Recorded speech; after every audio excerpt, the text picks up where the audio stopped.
Romans chapter 10. Brothers and sisters, my heart's desire and prayer to God for the Israelites is that they may be saved. For I can testify about them that they are zealous for God, but their zeal is not based on knowledge. Since they did not know the righteousness of God and sought to establish their own, they did not submit to God's righteousness. Christ is the culmination of the law, so that there may be righteousness for everyone who believes. Moses writes, "This is about the righteousness that is by the law. The person who does these things will live by them. But the righteousness that is by faith says, 'Do not say in your heart, who will ascend into heaven?' That is to bring Christ down. Or who will descend into the deep? That is to bring Christ up from the dead. But what does it say? The word is near you. It is in your mouth and in your heart.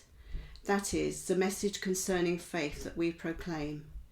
If you declare with your mouth Jesus is Lord and believe in your heart that God raised him from the dead, you will be saved. For it is with your heart that you believe and are justified, and it is with your mouth that you profess your faith and are saved. As Scripture says, anyone who believes in him will never be put to shame, for there is no difference between Jew and Gentile. The same Lord is Lord of all, and richly blesses all who call on him. For everyone who calls on the name of the Lord will be saved. How then can they call on the one they have not believed in? And how can they believe in the one of whom they have not heard? And how can they hear without someone preaching to them? And how can anyone preach unless they are sent?